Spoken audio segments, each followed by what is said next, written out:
ઓ લાલભાઈ, હો લાલભાઈ, તમને અહીંયા ભગવાને મોકલ્યા. લાલભાઈ, લાલભાઈ, તમે અહીંયા ક્યાંથી આવ્યા? અરે હું અહીંયા ગાયોને સાચવવા આવ્યો હતો. ગઈકાલે એ ગાયો તો નહોતી, અચાનક કઈથી આવી ગઈ? તમે કેમ ના હલવાના? એ હે ને, ગઈકાલ રાત્રે હું અહીંયા પેસેન્જર લઈને આવ્યો તો અંદર સુટકેસ મેકવા ગયો. અંદર પાણી ભરેલું હતું ને, તો પડી ગયો ને માથામાં વાગ્યું તો મેં ભરાઈ ગયો અંદર. એ હા આવ્યો. અરે એમ કેમ જાઓ લાલભાઈ? અહીંયા માણસ અંદર ભરાયો છે, તમે કેમ ને સાંભળતા વાત મારી? આ વાત ગળે નહીં ઉતારી જે રીતે તમે અંદર હલવાના હો. એમ કમ ન ઉતરે તમારા ગળે વાત?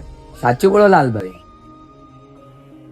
એ સાચું બોલું હું. અરે ગઈકાલ રાત્રે હું અહીંયા પેસેન્જર મૂકવા આવ્યો તો, અંદર આવ્યો બેગ મેકવા માટે, પગ લપસ્યો અને હું અહીંયા પડ્યો, માથામાં વાગ્યો અને મેં ભરાઈ ગયો અંદર.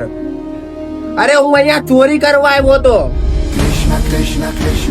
હા તો લાલભાઈ ચોરી કરવા આયા હતા.